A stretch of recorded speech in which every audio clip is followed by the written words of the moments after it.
नमस्कार मित्रांनो, नर्सिंग एक ईश्वर सेवा मी आरोग्यदूत ॲप चॅनलमध्ये मी अक्षया तुम्हा सर्वांचं मनापासून स्वागत करते। तर मित्रांनो, आजच्या व्हिडिओमध्ये आपण बघणार आहोत प्रश्न 15 मार्काला विचारला जातो। तर एक प्रश्न आहे बघा, family planning related GNM first year स्टुडंटसाठी GNM third years to community health नर्सिंगमध्ये विचारला जाणारा प्रश्न आहे। तो दोघांनाही विचारला जाऊ शकतो। सेम क्वेश्चन आहे, सेम आन्सर लिहायचे आहे तुम्हाला। तर व्हिडिओ तुम्हाला शेवटपर्यंत नक्की बघायचा आहे। मी काय सांगते ते बघायचं आहे, कारण फर्स्ट इयरच्या GNMला पण विचारला जाऊ शकतो आणि GNM थर्ड इयरला पण कम्युनिटी हेल्थ नर्सिंगमध्ये विचारला जातो। तर आपण बघूया। पहिला प्रश्न आहे, गर्भनिरोध पद्धती म्हणजे गर्भनिरोधक पद्धती आहेत त्यांचं वर्णन करा किंवा माहिती लिहा। तर ते आपल्याला एक्सप्लेन करायचे आहेत। तर कॉन्ट्रासेप्टिव्ह मेथड कोणत्या आहेत? तर बघा, तात्पुरत्या आणि अंतर म्हणजे तात्पुरत्या किंवा अंतर वाढवण्यासाठी पद्धत कोणत्या आहेत आणि नैसर्गिक किंवा त्याच्यामध्ये बघा कृत्रिम येतात आणि नैसर्गिक येतात। तर कृत्रिममध्ये कोणते आहेत? तर भौतिक आहेत। कृत्रिममध्ये कोणते आहेत? भौतिक आहेत। भौतिकमध्ये काय येतं? कंडोम येतं, लेडीज कॉन्डोम येतं आणि डायफ्रॉम येतं। ठीक आहे। आता रासायनिक पद्धतींमध्ये काय येतं बरं? रासायनिक पद्धतींमध्ये येतं, व्हिडिओ नक्की शेवटपर्यंत बघायचा आहे।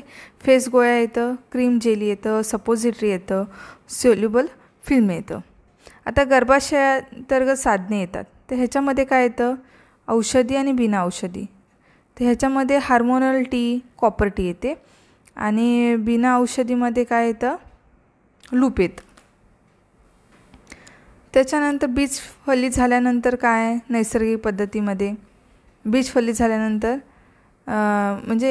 बीज फलित झाल्यानंतर कृतीमध्ये मासिक पाळी नियमन आणि गर्भपात येतं। तर नैसर्गिक पद्धतीमध्ये काय असतं बरं? ब्रह्मचार्य, अपूर्ण समागम, सुरक्षित काळ आणि स्तनपान।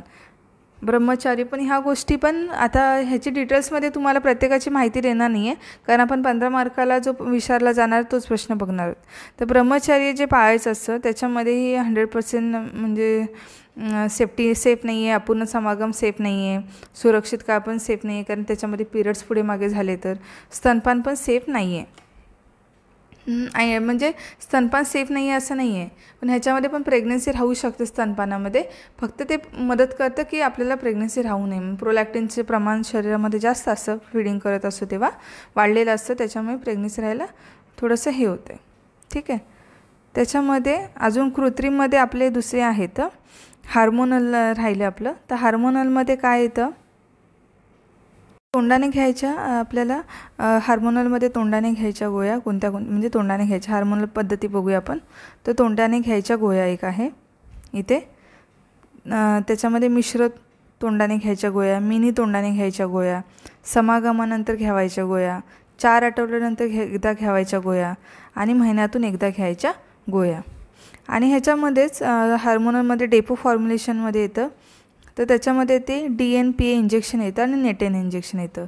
डेपो अजून त्याच्यामध्ये योनीमधील कडा येतात आणि त्वचेखाली रोपण, तर कॅप्सूल्स आणि रॉड्स हे एक येतं।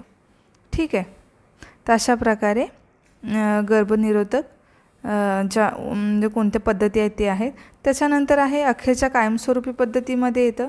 ह्याही गर्भनिरोधक पद्धती पुरुष नसबंदी शस्त्रक्रियामध्ये पारंपरिक येतं, मायक्रो येतं, नॉन स्कापेबल येतं। आणि स्त्री नसबंदीमध्ये पारंपरिक मिनी लॅप्रोस्कोपी येतं, जी लॅप्रोस्कोपी सध्या प्रचलित आहे, खूप प्रमाणात केली जाते। त्याच्यानंतर तात्पुरत्या पद्धतीसाठी तेच मागाशी सांगितलं तसं पुरुषांसाठी हे आहे निरोध आणि वीर्यसंकलनापूर्वी योनीतून शिश्न बाहेर काढणे, विड्रॉल। ठीक आहे। ही पुरुषांसाठी आहे, त्याच्यात पण आहे, फक्त मी लिहिलं। तर आता ह्याच्यामध्ये प्रश्न आहे की एका पद्धतीचे वर्णन करायचं आहे तुम्हाला।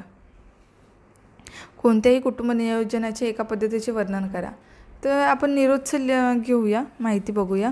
आणि इनकेस जर तुम्हाला स्पेसिफिक असा क्वेश्चन असेल की तुम्ही तांबीचे वर्णन करा, तर तांबीचं वर्णन करा असं लिहिलं क्वेश्चन असेल तर तुम्हाला काय करायचं माहिती आहे, माझं एक चॅनलवरती एक व्हिडिओ आहे तांबीबद्दल संपूर्ण माहिती लिहिली आहे। तर त्याचा व्हिडिओ मी तुम्हाला त्या व्हिडिओची लिंक आहे ती मी डिस्क्रिप्शन बॉक्समध्ये पाठवते, तर ती तुम्ही चेक करू शकता। तर आपण निरोधबद्दल माहिती बघणार आहोत। ठीक आहे।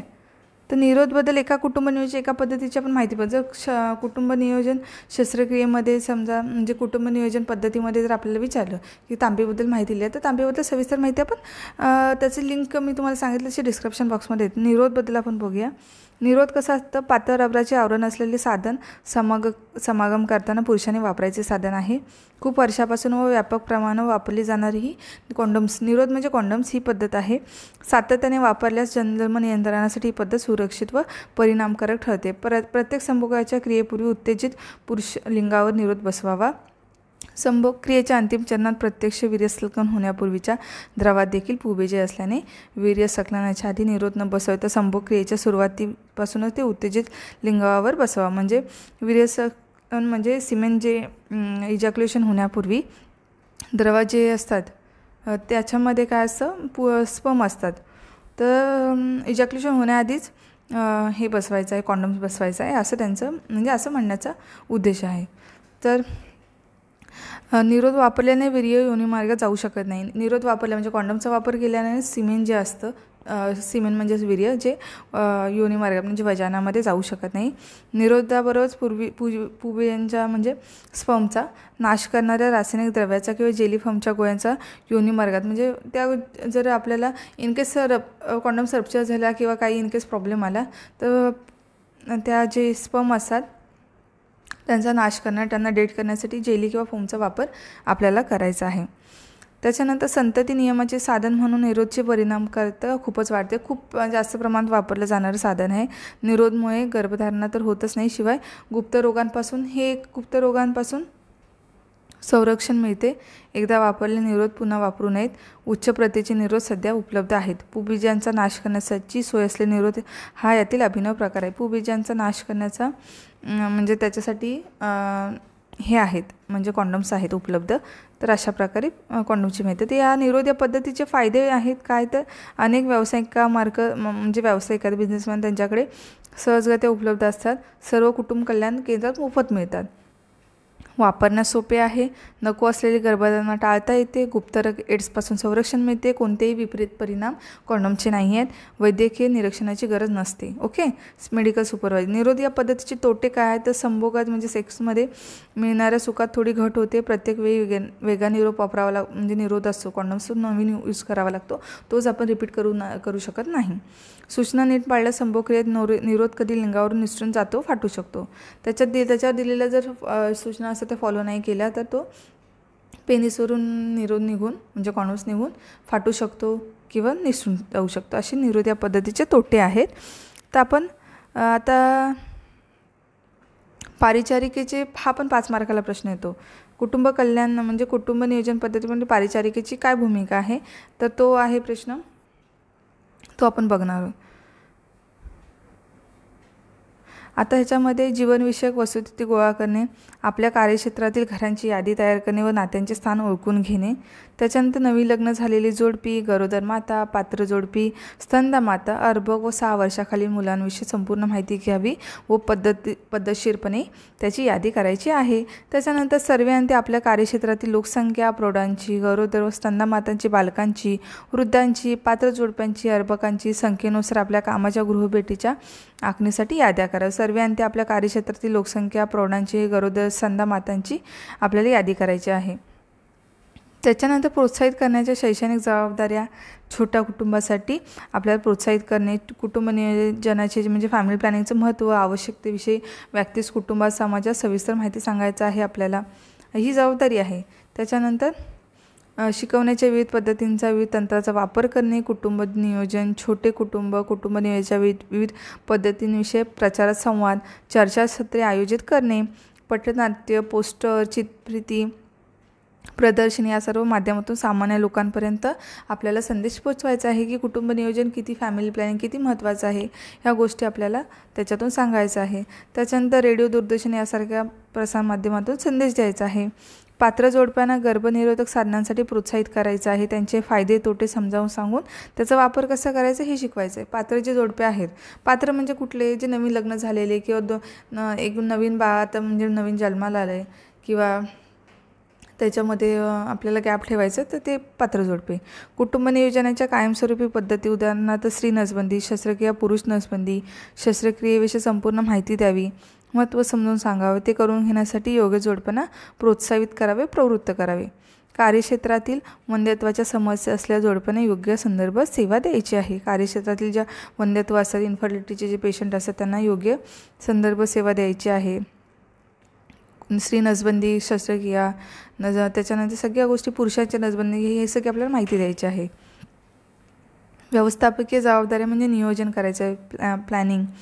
तर प्रसूतीपूर्व, प्रसूती पश्चात क्लिनिक, चाइल्ड क्लिनिक यासारखे विविध क्लिनिकचे नियोजन करणे, यासाठी जागेची नियोजन करायचे, निवड करायचे, लोकांना सोयीस्कर तारीख वेळ ठरवणे, त्यासाठी लागणाऱ्या साहित्यांचे, मनुष्याचे व इतर संसाधनांचे नियोजन करायचे आहे. त्याच्यानं आयोजन, वरील सर्व क्लिनिकचे आयोजन करणे, त्या ठिकाणी संसाधने उपलब्ध करून द्यायचं आहे. त्याच्यानंतर गर्भनिरोधक साधनांचा वितरण करायचं आहे, त्याचं आयोजन व्यवस्था करायची आपल्याला. गर्भाशयाअंतर्गत लूप, कॉपर टी घालण्यासाठी व काढण्यासाठी आयोजन करायचं आहे. त्याच्यानंतर अंमलबजावणी करायची. वर नियोजित केलेल्या विविध क्लिनिकची तारखेनुसार, वेळेनुसार परिणामकारक अंमलबजावणी करणे. कुटुंब नियोजन शिबिरे योग्य पद्धतीने पार पाडणे. त्याच्यानं कुटुंब नियोजन शस्त्रक्रिया विशेष शिबिरे आयोजित करणे किंवा करून पार पाडायचे असतात.